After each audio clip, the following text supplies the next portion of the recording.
ఈ వీడియోలో బోర్ యొక్క పరమాణు నమూనా గురించి తెలుసుకుందాం. ముందుగా ఈ నీల్స్ బోర్ అనే శాస్త్రవేత్త యొక్క పరిశోధన ఏ ఆలోచనతో ప్రారంభమైందో చూద్దాం.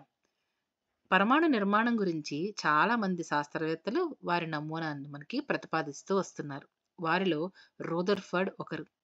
రూదర్ఫర్డ్ పరిశోధన లేదా నమూనాను కూడా పరిశీలించిన తర్వాత శాస్త్రీయంగా దానిలో కొన్ని లోపాలు ఉన్నాయని తెలిసింది. మరి ఏంటి ఆ లోపాలు? అసలు రూదర్ఫర్డ్ ఏం చెప్పారు? ఈ రూదర్ఫర్డ్ నమూనా ప్రకారం పరమాణువులోని కేంద్రకం చుట్టూ ఎలక్ట్రాన్ ఇలా వృత్తాకారంగా తిరుగుతూ ఉంటుంది. ఇలా తిరుగుతూ ఉన్నప్పుడు అది నిరంతరం శక్తిని కోల్పోతూ ఉంటుంది. మీరే ఆలోచించండి. పరమాణువులోని కేంద్రకం చుట్టూ ఒక ఆవేశపూరిత కణం ఇలా తిరుగుతూ తిరుగుతూ శక్తిని యథేచ్ఛగా కోల్పోతూ చివరికి ఏం జరుగుతుంది? ఆ కేంద్రకంలో పడి నశించిపోతుంది. మరి పరమాణువులోని కక్షల ఎలక్ట్రాన్లన్నీ ఇలా నశించిపోతే పరమాణు యొక్క స్థిరత్వం ఏది? పరమాణు స్థిరత్వమే లేకపోతే మన చుట్టూ ఉండే పదార్థం యొక్క మనుగడ ఏది? మరిది లోపమే కదా. అందుకే నీల్స్ బోర్ అనే శాస్త్రవేత్త దీనిని అధిగమిస్తూ ఈ లోపాలని సరిచేస్తూ తనదైన నమూనాతో మన ముందుకు 2 ప్రతిపాదనలను తీసుకొచ్చారు. ఈయన చెప్పిన 1వ ప్రతిపాదన, పదార్థ పరమాణువులో గల ప్రత్యేకమైన కక్షల్లో మాత్రమే ఎలక్ట్రాన్లు ఉంటాయి. ఈ కక్షలను శక్తి స్థాయిలు అని కూడా పిలుస్తారు, లేదా కర్పరాలు అని కూడా పిలుస్తారు. బోర్ నమూనా ప్రకారం పరమాణువులోని కేంద్రకం ఇది అనుకుంటే దాని చుట్టూ ఉండే నిర్దిష్టమైన కక్షలనే మనం ఆర్బిట్స్ అని ఇంగ్లీష్లో అంటాం. ఈ కేంద్రకాన్ని ఇంగ్లీష్లో న్యూక్లియస్ అని కూడా అంటాం. వీటిని ఏమంటాము? కక్షలు లేదా శక్తి స్థాయిలు. శక్తి స్థాయి అంటే దీనికి ఒక నిర్దిష్టమైన శక్తి ఉంటుంది. దీన్ని కర్పరం అని కూడా అంటారు.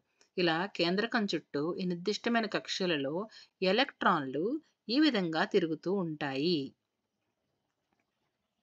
ఈయన చెప్పిన 2వ ప్రతిపాదన పరమాణు నిర్మాణం గురించి, ఈ స్థిర కక్షల్లో తిరుగుతున్నప్పుడు ఎలక్ట్రాన్లు శక్తిని కోల్పోవు. అందువల్ల అవి పరమాణు కేంద్రకంలోకి పడిపోకుండా ఉంటాయి. అదే ఇప్పుడు మనం చెప్పుకున్నాం కదా, శక్తిని కోల్పోవట్లేదు కాబట్టి, నిర్దిష్టమైన కక్షలో తిరుగుతున్నాయి కాబట్టి అవి ఎలాంటి శక్తిని కోల్పోకుండా పరమాణు స్థిరత్వానికి దారితీస్తాయి. ఈ 2 కూడా బోర్ యొక్క ప్రతిపాదనలు. ఈ విధంగా చూపించినట్టుగా ఈ ఎలక్ట్రాన్లు అనేవి నిర్దిష్టమైన కక్షల్లో ఇలా భ్రమిస్తూ ఉంటాయి లేదా తిరుగుతూ ఉంటాయి. ఈ కక్షలకి ఆయన కొన్ని పేర్లను కూడా సూచించారు. అవి కే అంటే ఎలక్ట్రాన్ ఈ కక్షలో తిరుగుతుంది అనుకుంటే అది కే కక్షలో ఉంది అని అర్థం. అలాగే ఎల్, ఎలక్ట్రాన్ ఈ కక్షలో తిరుగుతుంది అనుకుంటే అది ఎల్ కక్షలో తిరుగుతుంది అని చెప్తారు. అదేవిధంగా ఎం మరియు ఎన్, కేఎల్ఎం అనేవి కక్షలకు ఆయన సూచించిన పేర్లు. అదేవిధంగా ఆయన ఈ కక్షలకు సంఖ్యలను కూడా సూచించారు. 1, 2, 3, 4 అని మనం పిలవచ్చు. కానీ వీటిని కూడా ఎన్ అనే అక్షరంతో సూచించాలని ఆయన మనకి చెప్పారు. ఎన్ అనేది ప్రధాన కక్ష యొక్క సంఖ్య.